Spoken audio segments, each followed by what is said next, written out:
இந்த நாளினுடைய செய்தியின் தலைப்பு, கதவை திற, நண்பர் உள்ளே வரட்டும். பிதாவாகிய தேவனாலும் கர்த்தராகிய இயேசு கிறிஸ்துவினாலும் கிருபையும் சமாதானமும் உண்டாவதாக. ஆமென். நட்பு என்பது மிக உயர்ந்த ஒரு உறவு. உலகத்தில் ஈடு இணையற்ற ஒரு உறவு தான் நட்பு என்பது. நட்பை குறித்து தமிழ் புலவர் ஒருவர் சொல்லுகிறார், உடுக்கை இழந்தவன் கை போல அங்கே இடுக்கண் கிளைவதாம் நட்பு. உடுத்தியிருக்கிற ஆடை விலகி விடும்போது கரங்கள் எவ்வளவு வேகமாக உடையை பிடித்து அந்த மனிதன் நிர்வாணமாய்விடக் கூடாது என்பதற்கு காத்துக் கொள்கிறதோ, அதுபோல இன்னொரு மனிதனுடைய மதிப்பை, கற்பை, ஒழுங்கை, மரியாதையை காக்கும்படியாக உதவி செய்கிறவரே நண்பன். அப்படி செய்வதே நட்பு.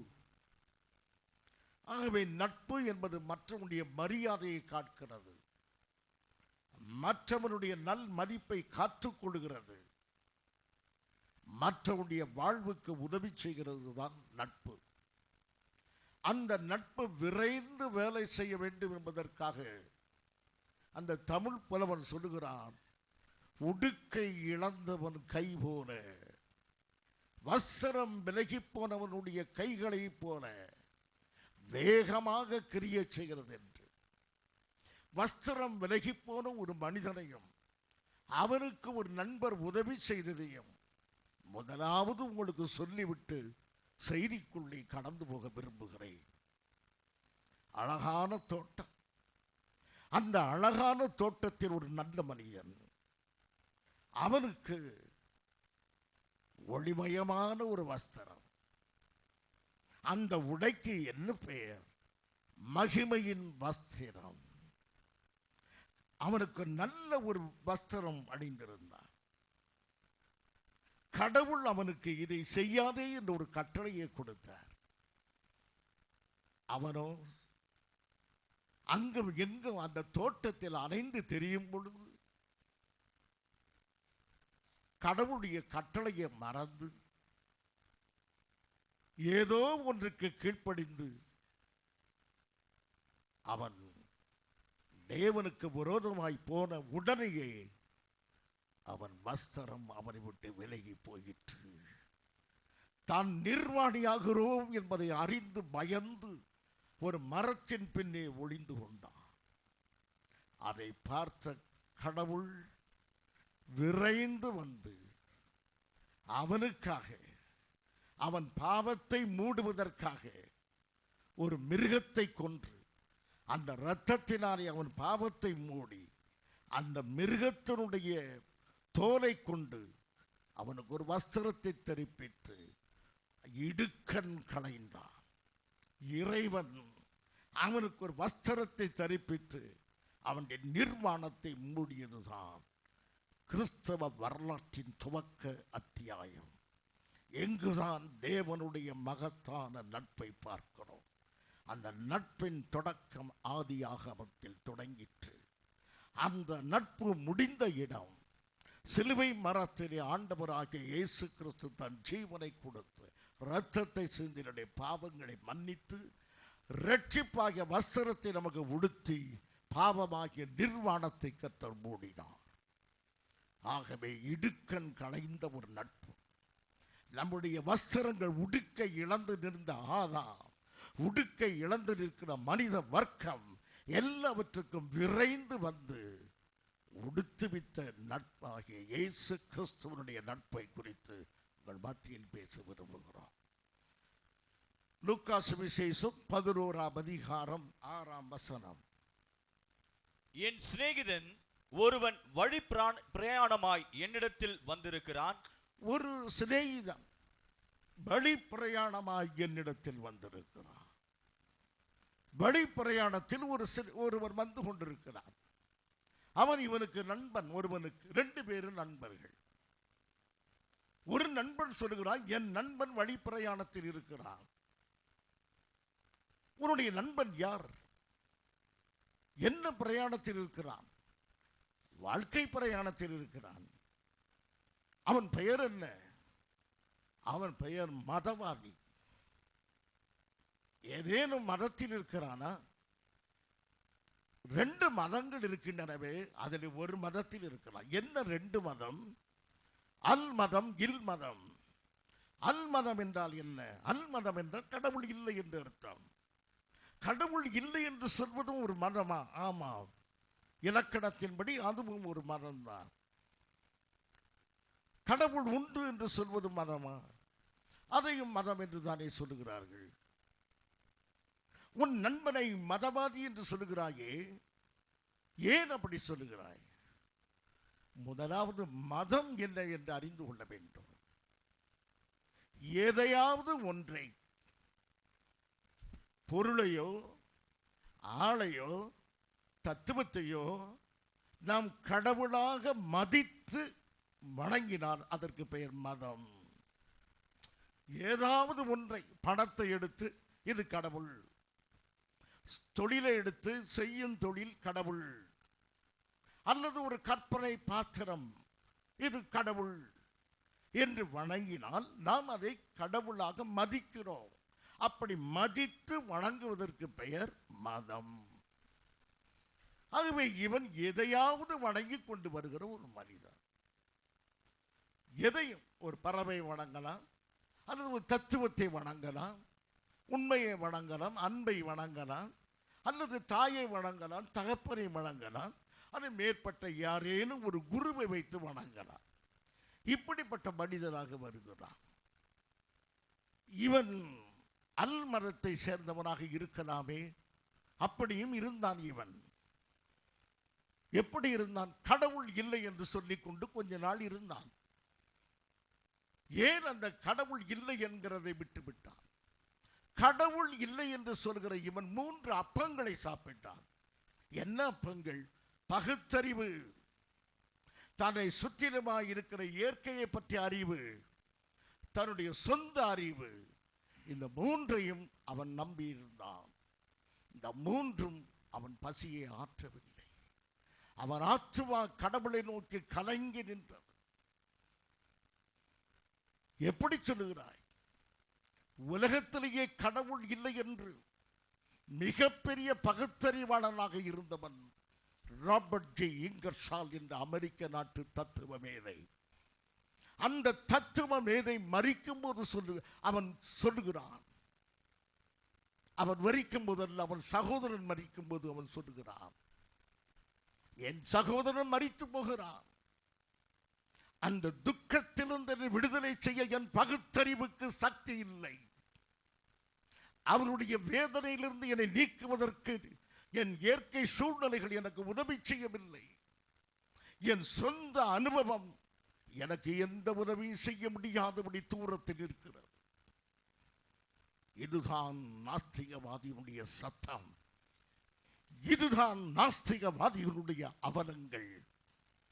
பசியாயிருக்கிறோம், என பசியாயிருக்கிறோம், என் ஆத்துமாவில் திருப்தி இல்லை, என் ஆத்துமாவில் திருப்தி இல்லை. ஆம் பிரியமானவர்களே, மனிதன் குரங்கிலிருந்து பிறந்தான் என்று நாம் எல்லாம் சொல்வதற்கு காரணமாக அமைந்த சார்ல்ஸ் டார்வின் மரிக்கும் போது சொன்னார், எனக்கு சமாதானமே இல்லை, எனக்கு சமாதானம் இல்லை என்றார். கடவுள் இல்லை என்று சொன்ன ஐரிஷ் நாட்டு எழுத்தாளன் ஜார்ஜ் பெர்னாஷா கடவுள் இல்லை என்று வைராக்கியமாய் எழுதிய அந்த மனிதன் வாழ்க்கை சரித்திரத்தின் கடைசி அத்தியாயத்தை எழுதும் போது சொன்ன வார்த்தைகள், எனக்காக யார் ஜெபம் பண்ணுவார்? எனக்கு சமாதானம் இல்லை. அவர்கள் எடுத்த 3 அப்பங்கள் அவளை திருப்தி செய்யவில்லை. அறிவு என்ற அப்பம் அவளை திருப்தி செய்யவில்லை. அனுபவம் என்ற அப்பம் திருப்தி செய்யவில்லை. இயற்கை என்ற அப்பம் திருப்தி செய்யவில்லை. இந்த பசியோடு வழி பிரயாணமாய் வருகிறார். தன் இலக்கை அடைகிற வரையிலும் மனிதன் பிரயாணத்தில் இருக்கிறார்.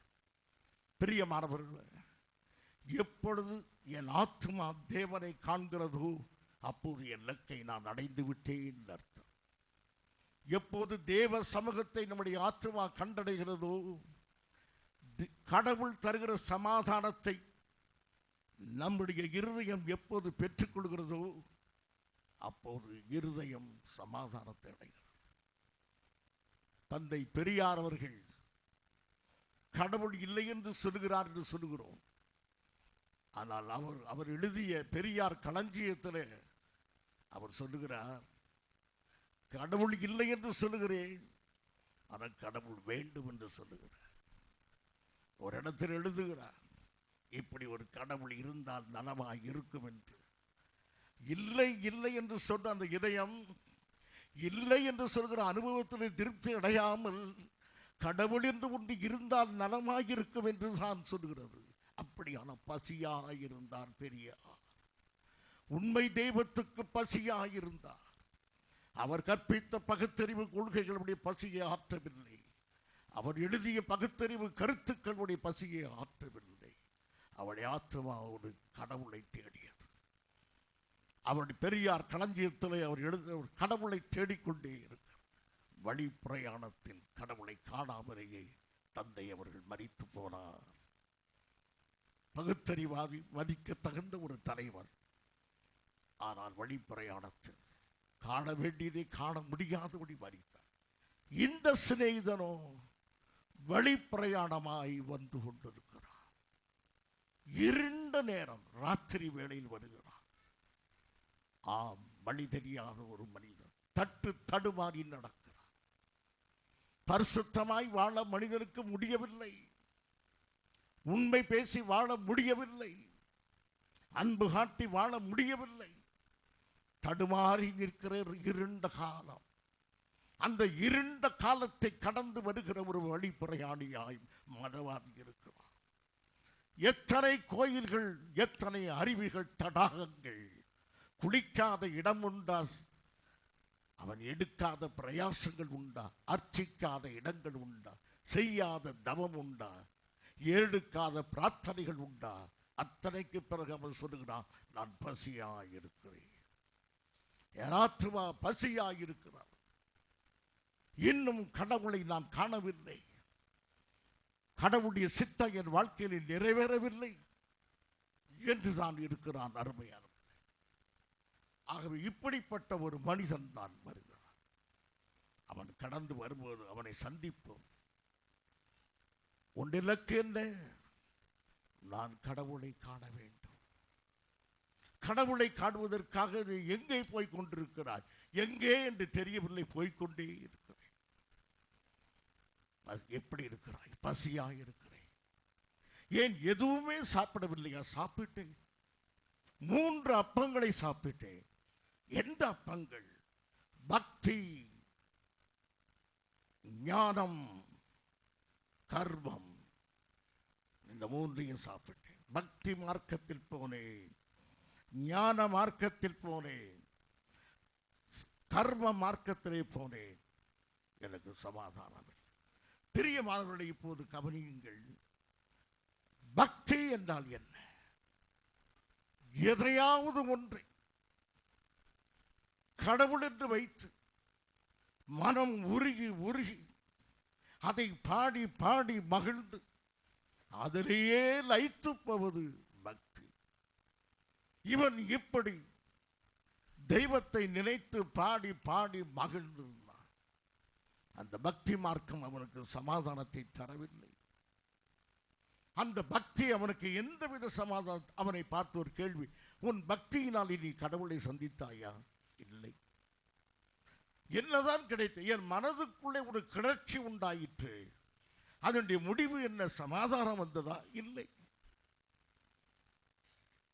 பிரியமானவர்களே, இந்த பக்தி மார்க்கத்திலே எதையாவது ஒன்றை தெய்வம் என்று வைத்து அவன் வணங்கிக் கொண்டு பரவசம் அடைந்து கொண்டிருப்பதிலே அவனுக்கு எதுவுமே கிடைக்கவில்லை. பிரியமானவர்களை, இப்போது வேதம் ஒன்று சொல்லுகிறார். அப்போஸ்தலர் நடபடிகள் 17ஆம் அதிகாரம் 21ஆம் வசனம். அந்த அத்தேனே பட்டணத்தார் எல்லாரும் அங்கே தங்குகிற அந்நியரும் நவமான காரியங்களை சொல்லுகிறதிலும் கேட்கிறதிலுமே ஒழிய வேறொன்றிலும் பொழுது போக்குகிறது இல்லை. இங்கே ஒரு கூட்டத்தை பார்க்கிறோம். இவர்கள் ஞானத்தை தெய்வமாக வழிபட்டு வந்தவர்கள். அதாவது இவருடைய தெய்வம் எது? ஞானம். எதையாவது நாம் புதிதாக அறிந்து கொண்டே போவோமானால் ஞானபீடம். இந்த ஞானபீடத்திலே உட்கார்ந்து புதிதான கருத்துக்களை ஏராளமாய் கேட்டுக்கொண்டே இருந்தால் அந்த ஞானம்தான் கடவுள். அதனால் இன்றைக்கு உட்கார்ந்து மணி கணக்கிலே அவன் கடவுளை பற்றி கேள்விக்கொண்டே இருக்கிறான். அதிலே ஒரு கூட்டம்தான் கிரேக்க நாட்டில் உள்ள அத்தேனா பட்டணத்தில் உள்ள ஒரு கூட்டம். இவர்கள் எப்போதும் மேடையில் ஏறி புது கருத்துக்களை பேசிக்கொண்டே இருப்பார். ஊரில் உள்ளவர்கள் உட்கார்ந்து அந்த கருத்துக்களை கேட்டு பொழுதுபோக்குவார்கள். சில பேருக்கு கடவுள் யார்? பொழுதுபோக்குக்கு பல இடங்களை சுற்றி பார்ப்பது போல அத்தேனா பட்டணத்தார் கடவுளை சுற்றி பார்க்கிறார்கள். அவர்களுக்கு கடவுள் என்றால் என்ன? சுற்றி பார்க்கிற டூரிஸ்ட் சென்டர்ஸ். எதை சுற்றி பார்க்கிறது? அவருடைய அறிவு, அவருடைய ஞானம் சுற்றி பார்க்கிறது. அருமையானவர்களே, உண்மையான ஞானம் எது? யோவான் 17:3. ஒன்றான மெய்த்தேவனாகிய உம்மையும் நீர் அனுப்பினவருமாகிய இயேசு கிறிஸ்துவையும் அறிவதே நித்திய ஜீவன். அத்தேனா பட்டணத்தார் ஞானம் என்ற அப்பத்தை சாப்பிட்டார்கள். அந்த ஞானம் என்ற கிரேக்கர்களை போல பேச்சிலே வல்லவர்கள் ஒருவரும் கிடையாது. கிரேக்கரிடத்தில் பேச ஆரம்பித்தால், வழியிலே சந்தித்தால், எங்கே போகிறாய்? நான் இந்த இடத்துக்கு போகிறேன். நான் என்றால் என்ன? நான் என்றால் என்னை பெற்றவர்கள் இந்த உலகத்துக்கு கொண்டது. உன் பெற்றோர்கள் உன்னை எதற்காக பெற்றார்கள்? இப்படி கேள்வி மேல கேள்வி கேட்டு திணறடிப்பது ஏதேன்ஸ் நகரத்தினுடைய சிந்தனை. எந்த விதத்திலும் தர்க்க முடியாது. எந்த விதத்திலும் அவர்கள் ஞானத்தை தேடிக்கொண்டே இருப்பார்கள். அதுதான் அவருடைய தெய்வம். நூதனமாக பேசுவது, நூதனமாக ஆராய்வது, புது கருத்துக்களை சொல்லி சொல்லி மகிழ்வது, இதை அவர்கள் தெய்வம் என்று சொன்னார்கள். ஆனாலும் அவர்கள் பசியாக இருந்தார்கள். எப்படி தெரியும்? பரிசுத்த பவுல் சொல்லுகிறார், நீங்கள் ஆராதித்த இந்த இடத்தை நான் சுற்றி வந்தேன். நீங்கள் ஆராதித்த இந்த தெய்வங்களை எல்லாம் நான் சுற்றி பார்த்து வந்தேன். அங்கே ஒன்றை கண்டேன். வாசியுங்கள். அறியப்படாத தேவனுக்கு என்று எழுதியிருக்கிற ஒரு பலிபீடத்தை கண்டேன். அங்கு ஒரு பலிபீடம் இருக்கிறது. பல தெய்வங்கள் இருக்கின்றன. பெண் வடிவத்தில் ஒரு தெய்வம், ஆண் வடிவத்தில் ஒரு தெய்வம், குழந்தையாக ஒரு தெய்வம், காதல் தெய்வம், கல்வி தெய்வம், பண தெய்வம், அறிவு தெய்வம், வயல் தெய்வம் என்று பல தெய்வங்களை அங்கு பார்த்தான். அப்படி பார்த்து வரும்போதே அங்கே ஒன்று இருக்கிறது. அதற்கு பெயர் என்ன? அறியப்படாத தெய்வம். இது யார்? தெரியாது. தெரியாத இந்த தெய்வத்தை ஏன் வணங்குகிறீர்கள்? இந்த தெய்வத்தை வணங்கி எங்கள் ஆத்துமா பசி தீரவில்லை. ஆகவே இந்த தெய்வத்தை தேடுகிறோம். இது யாரென்றே எங்களுக்கு தெரியாது. நீ அறியாம தேடுகிற இந்த தெய்வமே கர்த்தராகிய இயேசு கிறிஸ்து என்று பரிசுத்த பவுல் அத்தேனா பட்டணத்துக்கு பிரசங்கம் பண்ணினான். ஜீவ அப்பமாக்கிய இயேசுவை பிரசங்கம் பண்ணினான். அருமையானவர்களே, ஞானமாகிய அந்த அப்பம் அந்த அத்தேனா பட்டணத்தாருடைய பசியை போர்க்கவில்லை. அடுத்ததாக நாம் ஞானம் என்பது மிக முக்கியமான ஒன்று. ஆனாலும் இந்த ஞானம் எப்படி இருக்க வேண்டும் என்றால் ஒரு சின்ன சம்பவம் சொல்கிறேன். 3 பேர் ஒரு படகிலே போனார்களாம். உங்களுக்கு தெரிந்த கதைதான். அதில் ஒருவர் கணித மேதை, இன்னொருவன் ஆங்கில மேதை, இன்னொருவன் தமிழ் மேதை. அந்த 3 பேரில் கணித மேதை கேட்டான் அந்த படகை ஓட்டுகிறவனை, உனக்கு நியூ மேத்தமேட்டிக்ஸ்லாம் தெரியுமா, இப்போ உள்ள கணக்கெல்லாம் உனக்கு தெரியுமா என்று. எனக்கு அதெல்லாம் தெரியாது, உன் வாழ்க்கை நீ கரை சேரவே மாட்டாய், கணக்கு தெரியாமல் எப்படி கரை சேருவாய் என்று. அடுத்ததாக ஆங்கில தெரிந்தது கேட்ட, உனக்கு இடியமேட்டிக் எக்ஸ்பிரஷன்ஸ் எல்லாம் தெரியுமா? எனக்கு ஒன்றும் தெரியாது, நான் ஒரு இடியட்டுங்கிறது மட்டும்தான் தெரியும், எனக்கு இந்த இங்கிலீஷ்லாம் தெரியாது.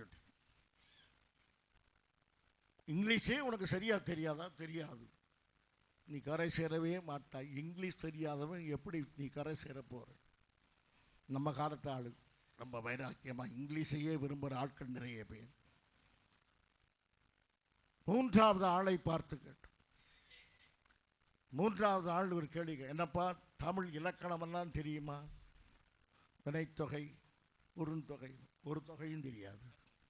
நீங்கள் கடைசியாக கொடுப்பீங்க எனக்கு காசு, அந்த தொகையை தவிர வேறு தொகை எதுவுமே தெரியாது. உடனே இந்த படகோட்டி அமைதியாக இருக்கா. 3 பேரும் விழுந்து சிரித்தார்களாம், இப்படி கரை சேர முடியாத ஒருவன் என்று. கொஞ்ச நேரத்தில் சுழல் காற்றடித்தது. உன்னை படகோட்டி கேட்டானா, உங்கள் 3 பேருக்கும் நீந்த தெரியுமா? எங்கள் 3 பேருக்கும் தெரியாது, 3 பேரும் கரை சேர மாட்டீர்கள். ஆகவே ஞானம் என்பது அனுபவ ரீதியாக கரை சேர்வதாக இருக்க வேண்டுமே தவிர தத்துவ கணக்காய் தத்துவ மொழியாய் இருப்பதிலே பிரயோஜனம் இல்லை.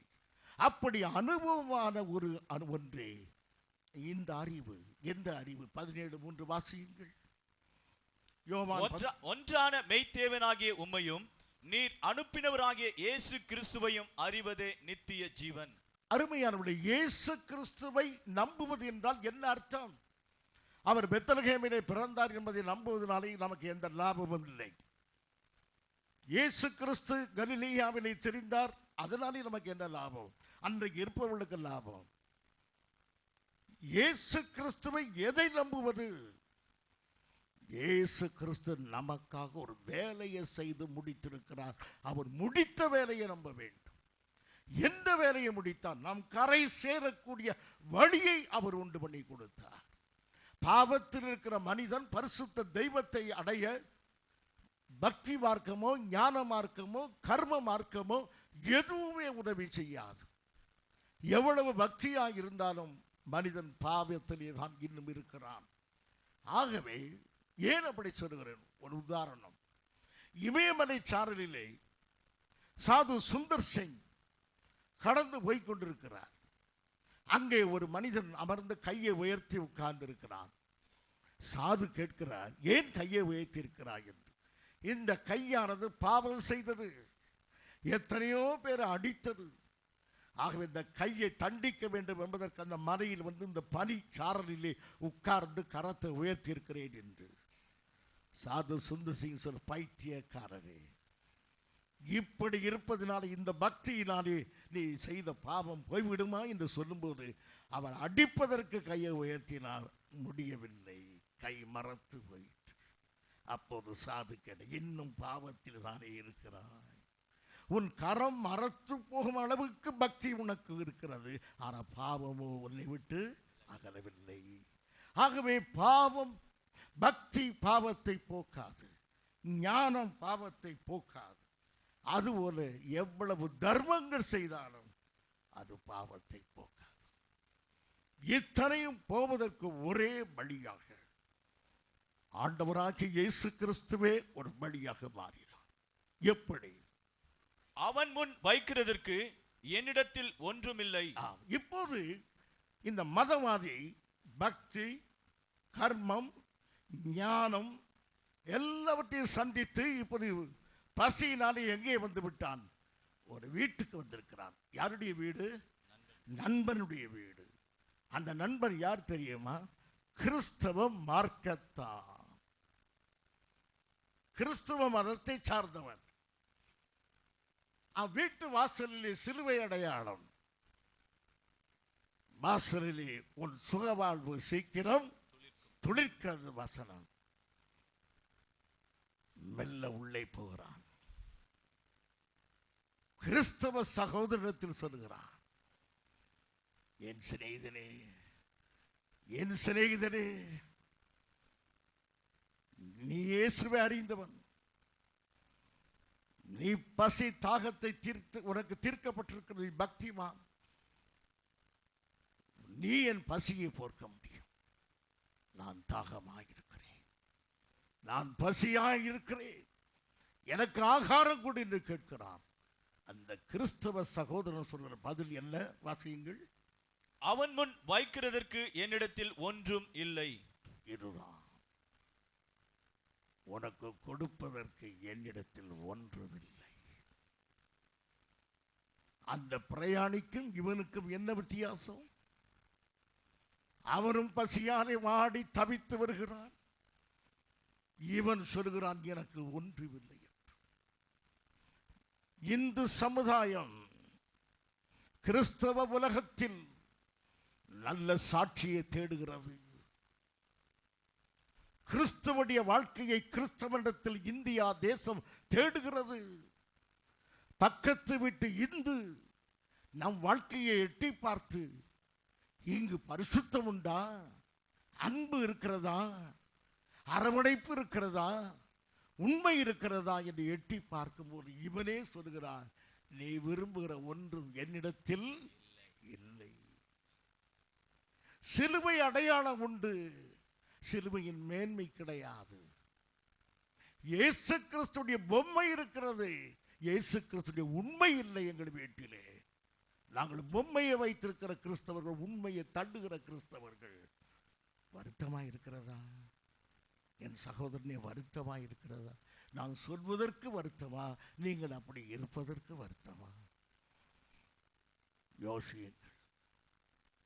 பசி என்று நம்ம வீட்டு வாசல்லே வருவனுக்கு பொதுவாக நான் என்ன சொல்லுவோம்? நம்ம வீட்டில் அம்மா பசிக்குதுன்னு உங்களை தான் கூப்பிடுறோம். ஏன்னா இது அம்மா கொடுப்பாங்கன்னு எதிர்பார்த்து தான் உலகம் இருக்குது. அதனால கேட்குது, என்ன கேட்குது? அம்மா பசிக்குது. மாடு கூட அப்படிதான் கத்துது, அம்மான்னு. சரி, அம்மா என்ன சொல்றாங்க? சொல்லலாம், 3 மாசத்துல தருவேன்ப்பா, பசியா வாடிட்டு இருக்கேன், 3 மாசத்துல கொடுத்துருவேன். அப்புறம் சொல்லுவாங்க 1930 போய் 2013 கொடுத்துருவோம். இவன் பசியில துடிச்சு. இப்படி அம்மாக்களும் இருக்கலாம். ஆனால் இந்த வீட்டு அம்மா என்ன சொல்கிறாள்? ஒண்ணும் இல்லை போ. ஒரு வீட்டு வாசல்ல ஒருத்தர் பிச்சை கேட்கிறான், பசியா இருக்குது. உடனே அந்த வீட்டு அம்மா சொல்றேன், ஒண்ணும் இல்லை போ அப்படின்னு. உடனே அந்த வீட்டில் பெரியம்மா வந்தது. அந்த பிச்சைக்காரனை கூப்பிட்டு, இவ என்ன சொன்னார்? இவ இல்லைன்னு சொன்னான். இவ யாரு உனக்கு இல்லைன்னு சொல்ல? இவ வீட்டு மருமகள். இவளுக்கு என்ன அதிகாரம் இருக்கு? நான் உனக்கு சொல்றேன். சொல்லம்மா. இல்லை போ, நான் தான் மாமியார். இப்படி போட்டி போட்டுக்கொண்டு இல்லை என்று சொல்லுகிற கிறிஸ்தவ சமுதாயம். சமாதானம் உண்டா? இல்லை. அன்பு உண்டா? இல்லை. சகிப்புத்தன்மை உண்டா? இல்லை. எது இருக்கிறது? அருமையானவர்களே, கேட்கிறார்கள் இந்து ஜனங்கள் பசியோடு வழிபிரயாணமாய், எனக்கு கொடுக்க கிறிஸ்தவ சகோதரனே உன்னிடத்தில் என்ன இருக்கிறது? ஆனா உண்மையான சகோதரன் என்ன சொல்லிட்டான்? ஒண்ணும் இல்லை. சில பேர்கிட்ட கேட்டா போதும், உள்பை வெளிப்பை அந்த பை இந்த பை எல்லாம் தேடி இல்லை. இவன் அப்படிலாம் செய்யலை, எடுத்த உடனே சொல்லிவிட்டா எனக்கு இல்லை என்று. பிரியமானவர்களே, ஏன் இல்லை? அந்த வீட்டு வாசல் படியிலே தான் இருக்கிறான் நண்பன். ஏன்? வாசல்லே சொல்லிட்டான். என்ன சொல்லிட்டான்? எனக்கு ஒன்றுமில்லை. பிரியமானவர்களே, வெளிப்படுத்தல் 3:20 வாசியுங்கள். இதோ வாசற்படியிலே நின்று தட்டுகிறேன். ஒருவன் என் சத்தத்தை கேட்டு கதவை திறந்தால் அவனிடத்தில் நான் பிரவேசித்து அவனோடே போஜனம் பண்ணுவேன், அவனும் என்னோடே போஜனம் பண்ணுவான். அவரும் பசியோடு நிற்கிறார். இயேசு கிறிஸ்து பசியோடு வீட்டு வாசல் இருக்கிறார். எந்த வாசலிலே? சபை வாசலிலே. சபையிலே அவரால் இருக்க முடியவில்லை. அவர் பசியோடு உட்கார்ந்து இருக்கிறார். சபை, இயேசு கிறிஸ்து பசியாய் இருக்கிறார். ஒவ்வொரு மனிதனாய் பார்க்கிறார். பசியாய் இருக்கிறேன், பசியாய் இருக்கிறேன், பசியாய் இருக்கிறேன் என்று சொல்கிறார். அவருடைய ஆகாரம் எது? யோவான் சுவிசேஷம் 4ஆம் அதிகாரம் 34ஆம் வசனம். இயேசு அவர்களை நோக்கி, நான் என்னை அனுப்பினவருடைய சித்தத்தின்படி செய்து அவருடைய கிரியையை முடிப்பதே என்னுடைய போஜனமாய் இருக்கிறது. பிதாவின் கடவுளுடைய சித்தத்தை நான் செய்வதே எனக்கு அப்பமாக இருக்கிறது. என் கிறிஸ்தவ சகோதரனே, நீங்கள் இயேசு கிறிஸ்துவனுடைய சித்தத்தை நிறைவேற்றவர்களாக இருக்கிறீர்களா? ஆண்டவர் என்ன சொல்லியிருக்கிறார்? ஒருவன் உன்னை ஒரு கன்னத்தில் அறைந்தால் நீ மறு கன்னத்தை காட்டு. எழுத்தின்படி கன்னத்தை காட்ட சொல்லவில்லை, அந்த பொறுமையை கற்று. எத்தனை பேர், நீங்களோ நானோ, எத்தனை பேர் இன்று சகோதரிடத்தில் இந்த பொறுமையை காட்டியிருக்கிறோம்? எத்தனை பேர் இந்த உன்னுடைய சத்துருவை சிநேகிப்பாயாக? எத்தனை பேர் சிநேகித்து நம் வீட்டிலே சிலுவை அடையாளத்தை வைத்திருக்கிறோம். அதை நீக்கிவிடுங்கள் அருமையானவர்களே. அது மத சின்னம். அதனால என்ன பிரயோஜனம்? கிறிஸ்துவின் சிலுவையை தரித்துக் கொள்ளுங்கள். ஒவ்வொருவருடைய தோளிலும் இயேசுவினுடைய சிலுவையை இந்த சமுதாயம் காண விரும்புகிறது. என்ன அர்த்தம்? நான் உனக்காக நான் பாடுபடுவேன், உனக்காக நான் சங்கடப்படுவேன் என்பது. நான் ஒரு சம்பவத்தை சொல்லுகிறேன். நான் அதிகமாக மெச்சிக்கொள்ளாத ஒரு தலைவர் அவர். ஆனாலும் நான் சொல்லுகிறேன். காந்தியடிகள் பிரயாணமாய் போகிறார். ரயிலிலே பிரயாணமாய் போகும்போது அவர் கீழே அவசரமாக இறங்குகிறார். அவசரமாய் இறங்கும் பொழுது ஒரு செருப்பு அப்படியே ட்ரெயினில் விழுந்து விட்டது. ஒரு செருப்போடு கீழே இறங்கி விட்டார். யாராவது அந்த செருப்பை எடுத்து தாருங்கள் என்று காந்தியடிகள் கேட்கிறார். வண்டி புறப்பட்டு விட்டது. உடனே காந்தியடிகள் தன் காலில் இருந்த இந்த செருப்பை கலற்றி வண்டிக்குள் எறிந்தார். உன்னை ஒருவர் கேட்டால் ஏன் அதை எரிந்து விட்டீர் என்று. வண்டிக்குள் கிடக்கிறது ஒரு செருப்பு. அது எவன் கையில் கிடத்தாலும் பிரயோஜனப்படாது. இதையும் தூக்கி எறிந்தால் அது அவனுக்கு பிரயோஜனமாக இருக்க வேண்டும். இப்படி எத்தனை கிறிஸ்தவர்கள் நாம் எறிவோம்? இப்படி எத்தனை கிறிஸ்தவர்களுக்கு இந்த சிந்தனை வரும்? வண்டி முன்னாலே ஓடுவோமே, அல்லேலூயா, என் செருப்பை காணவில்லையே. எந்த இடத்துல அல்லேலூயா சொல்றோம்னே நமக்கு இன்னும் தெரியலை. அங்கே ஒருத்தன் இங்கே தான் கிடக்கு அடிச்சோன்னா ஆவே நடிப்போம். என் கிறிஸ்தவ சகோதரனே, வாழ்க்கையில் கிறிஸ்துவனுடைய அன்பை வெளிப்படுத்த. ஆகவே இந்த வீடு சொல்லுகிறது, எனக்கு ஒன்றுமில்லை என்று. பசியோடு வந்த இந்து சகோதரனுக்கு கிறிஸ்தவனுடைய வாழ்க்கையில் கண்டுகொள்வதற்கு ஒன்றுமில்லை. குடிப்பதற்கு பானமில்லை, உண்பதற்கு ஆகாரம் இல்லாத வெறுமையான வீடாக இருக்கிற, ஆனாலும் நல்லவன். வாசியங்கள் என்ன செய்கிறான்? இதை வாசித்து முடிப்போம். வீட்டுக்குள் இருக்கிறவன் பிரத்யுத்தரமாக, வீட்டுக்குள் இருக்கிறவன் பிரத்யுத்தரமாக, என்னை தொந்தரவு செய்யாதே, கதவு பூட்டி ஆயிற்று. இவன் வாசிக்க வேண்டியதே வாசிக்கவில்லை. அவன் எழுந்து தன் சிநேகிதன் வீட்டுக்கு போனான். நல்லவன். ஏனென்றால் தன்னிடத்தில் இல்லை என்று சொன்ன உடனே இவன் எங்க போனான்? எழுந்து இன்னொரு சிநேகிதன் வீட்டுக்கு போகிறான். அவனுக்கு இன்னொரு சிநேகிதன் இருக்கிறார். அவன் பெயர் என்ன? விசுவாசி. அவன் தான் உண்மையான கிறிஸ்தவன். அவனிடத்தில் போகிறான், போய் சொல்கிறான், என் வீட்டுக்கு ஒரு இந்து சகோதரர் வந்திருக்கிறார், அவர் பசியாக இருக்கிறார், அவருக்கு கொடுக்க ஒன்றுமில்லை என்று உடனே இவன் என்ன சொல்லுகிறான்? கதவு பூட்டி ஆயிற்று, எனக்கு நேரமில்லை. ஐயா, அங்கு ஒருவன் வியாதியிலே துடித்துக் கொண்டிருக்கிறான், வந்து ஜெபிப்பீர்களா? எனக்கு நேரம் இல்லை. என் பிரியமான சகோதரனே, கர்த்தருடைய வேலையை அசதியாய் செய்கிறவன் சபிக்கப்பட்டவன். வேதம் சொல்கிறது, இவனுக்கு அக்கறை இல்லை.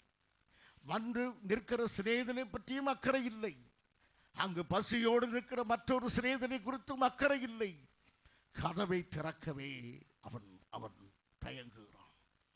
கிறிஸ்தவன் தன் கையை திறக்க தயங்குகிறான். கிறிஸ்தவன் தன் வாயை திறந்து இயேசுவே மெய் தெய்வம் என்று சொல்ல தயங்குகிறான். என் அருமையான சகோதரனே, ஏன் திறக்க வேண்டிய உன் இருதயத்தை திறக்கவில்லை? அன்பு வார்த்தை சொல்ல வேண்டிய உன் உதடுகள் ஏன் திறக்கவில்லை?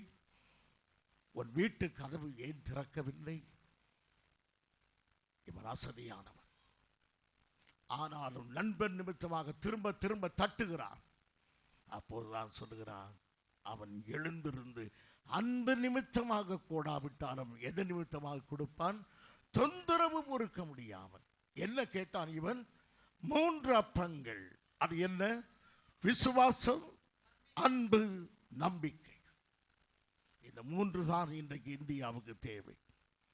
ஒவ்வொரு மனிதனுக்கும் வேண்டியது விசுவாசம், அன்பு, நம்பிக்கை. இவைகள் தேவையாயிருக்கிறது. இன்றைக்கு மனிதன் எதன் மீது எல்லாம் ஏமாந்து விடுகிறான். நட்பை நம்பி ஏமாந்து போகிறான், பணத்தை நம்பி ஏமாந்து போகிறான், அரசை நம்பி ஏமாந்து போகிறான், புருஷனை நம்பி ஏமாந்து போன, மனைவியை பார்த்து ஏமாந்து போனவர்கள், பிள்ளைகளை பார்த்து ஏமாந்து போனவர்கள். எல்லாமே ஏமாற்றம், வருத்தமாக இருக்கிறது. யார் மீது நம்பிக்கை வைப்பது? யாருடைய சொல்லை நான் நம்புவது? யார் சொல்லி மீது இருப்பது? விசுவாசம். என் மீது உண்மையாக அன்பு கூற யார் இருக்கிறார்கள்? சந்தர்ப்பவாதிகள் இருக்கிறார்கள், சூழ்நிலையில் என்னை நேசிக்கிறவர்கள் இருக்கிறார்கள், காரணத்தோடு நேசிக்கிறவர்கள் இருக்கிறார்கள். அன்புக்காக ஏங்குகிற இருதயம், நம்பிக்கைக்காக ஏங்குகிற இருதயம், விசுவாசத்துக்காக ஏங்குகிற இருதயம், இவ்விதமாக இந்த 3 அப்பங்களை இவன் எடுத்து கொடுத்தான். வேத புத்தகத்தை திறந்து இவன் இந்த அப்பத்தை கொடுத்த இந்த 3 அப்பங்களையும் கொடுத்து சொல்கிறான், இதுவே ஜீவ அப்பமாகிய இயேசு கிறிஸ்து. பிரசங்கமனவில்லை, தன் வாழ்க்கையின் மூலமாக அவன் அவருடைய தேவைகளை சந்தித்தான். உன்னிடத்திலே வந்து இயேசு எங்கே பிறந்தார் என்று சொன்னார், பெத்லகேமில் என்று சொன்னார். என் இருதயத்தில் இயேசு பிறந்திருக்கிறார். இயேசு எங்கே இருக்க, இயேசுடைய சிலுவை எங்கே இருக்கிறது? என் வாழ்க்கையில் இருக்கிறது. இதுதான் ஜீவ அப்பத்தை நீங்கள் கொடுப்பது. உங்கள் சொந்த வாழ்க்கையிலே கதவு பூட்டியாயிற்று, எனக்கு தூக்கம் வருகிறது என்று சொல்லாதபடி அக்கறையோடு இருந்து பசியோடு இருக்கிற இந்த ஜனத்தை சந்தியுங்கள். அருமையானவர்களே, என் அருமையான சகோதரனே, கதவடைத்து படுத்திருக்கிறாய், காரிருள் சூழ்ந்திருக்கிறது, குளிர் காற்று வெளியே வீசுகிறது, போர்வையை இழுத்து மூடி தூங்கிக் கொண்டிருக்கிறாய். படுக்க முன்பு என்னை காப்பாற்று இயேசுவே என்று சொல்லி படுத்தாய். நிம்மதியாக உறங்குகிறாய். உனக்கு வெளியே கதவை திறந்து பார்த்தால் ஒரு காட்சி இருக்கிறது. புலம்பல் 2ஆம் அதிகாரம் 19ஆம் வசனம். எழுந்திரு, ராத்திரியிலே முதற் சாமத்தில் கூப்பிடு, ஆண்டவரின் சமூகத்தில் உன் இருதயத்தை தண்ணீரை போல ஊற்றிவிடு. எல்லா தெருக்களின் முனையிலும், எல்லா தெருக்கள் முனைகளிலும் பசியினால் மூர்ச்சித்து போகிற உன் குழந்தைகளின் பிராணனுக்காக உன் கைகளை அவரிடத்திற்கு ஏறெடு. உன் கைகளை ஏறெடுத்து தேவ சமூகத்தில் ஜெபம் பண்ணு. உன் பக்கத்து வீட்டில் உள்ள சகோதரன் சகோதரி ஆத்தும பசியினால் துடிக்கிறான், தெருவிலே பசியினால் விழுந்து கிடக்கிறான். எனக்கு ரட்சிப்பு வேண்டும், சமாதானம் வேண்டும், சந்தோஷம் வேண்டும் என்று அருவி அருகே நிற்கிறான், மலை அருகே நிற்கிறான், மரத்தடியே நிற்கிறான், கல்லருகே நிற்கிறான். என் அருமை சகோதரனே, நீ தூக்கத்தை விட்டு எழுந்து அவன் பசிக்கு உன் கரத்தில் இருக்கிற ஜீவ அப்பமாகிய இயேசு கிறிஸ்துவை எடுத்துக்கொடு. அவன் நிச்சயமாகவே பசியாறி உன்னை வாழ்த்துவான், பரலோக ராஜ்யத்துக்கு வந்து சேர்வானாக. நானே நீ தூக்கத்தை விட்டு எழுந்திரு. வழிப்பிரயாணமாய் வருகிற சிநேகிதன், என்னிடத்தில் ஒன்றுமில்லை என்று சொல்கிற சிநேகிதன், தாமதமாய் கொடுக்கிற மற்றொரு சிநேகிதன், நீயோ துரிதமாய் கொடுக்கிற நல்ல சிநேகிதனாயிரு. கர்த்தர் உன்னை ஆசீர்வதிப்பார். ஜெபம் பண்ணுவோம். எங்கள் அருமையான பிதாவே, உம்முடைய அன்பின் குமாரரும் எங்கள் அருமை இரட்சகருமான இயேசு கிறிஸ்துவுடைய நாமத்திலே வருகிறோம் ஆண்டவரே. உம்முடைய கிருபை உள்ள கரத்திலே எழுந்து நிற்கிற எங்கள் அருமையான நண்பர்களை, சிநேகிதர்களை தருகிறோம் ஆண்டவரே. அவளை ஆசீர்வதியும். நீரே அவருடைய பாரங்கள், அவருடைய கண்ணீர் எல்லாவற்றையும் துடைக்கிற நல்ல நண்பராக இரும் ஆண்டவரே. தடுமாறி இருக்கிற அவர்களுக்கு கரம் கொடுத்து வழிநடத்தும். என்ன செய்யலாம் என்று திகைத்து நிற்கிற அவர்களுக்கு நீரே ஆறுதலும் நம்பிக்கையும் ஜீவனும் பலனுமாக இருப்பீராக. நம்முடைய வல்ல நல்ல கரத்திலே முற்றிலுமாக தாழ்த்தி ஒப்பு கொடுக்கிறோம் ஆண்டவரே. ஒவ்வொருவரையும் ஆசீர்வதிப்பீராக. உம்முடைய திவ்ய சமூகத்தினாலும் ஜீவன் உள்ள வார்த்தையினாலும் அவளை ஆற்றி தேற்றி அனுப்புவீராக. உம்முடைய திருநாமத்தில் அவளை வாழ்த்துகிறோம். இந்த வாழ்த்தலுக்குரிய ஆசீர்வாதத்தை கட்டளையிடும். சாலை விபத்துகள், டெர்மினல் டிசீஸுகள் எல்லாவற்றுக்கும் விலக்கி கண்மணியை போல காத்துக்கொள்ளும். அவளுக்கு விரோதமாக சத்துரு கொண்டு வருகிற எல்லா எதிர் வல்லமைகளையும் கடிந்து கொள்கிறோம். பிதா, குமாரன், பரிசுத்தாவியின் நாமத்திலே இவளை வாழ்த்துகிறோம். கர்த்தர் ஆசீர்வதிப்பீராக. இயேசுவின் நாமத்தில் வேண்டுகிறோம் ஜீவனுள்ள பிதாவே, ஆமென். அப்படியே சபை மக்கள் யாவரையும் ஆசீர்வதிப்பீராக. உட்காருங்கள். அப்படியே சபை மக்கள் யாவரையும் ஆசீர்வதியும். உம்முடைய திவ்ய சமூகம் இன்றைய ஆராதனை வந்த அனைவரோடும் இருப்பதாக. உம்முடைய கிருபையின் கரங்கள் உங்களை வழி நடத்த வேண்டும். இன்னும் அநேக நண்பர்களை தேடி ஓடுகிற நல்ல உள்ளங்களை தார். இயேசுவின் நாமத்தில் வேண்டுகிறோம் ஜீவனுள்ள பிதாவே.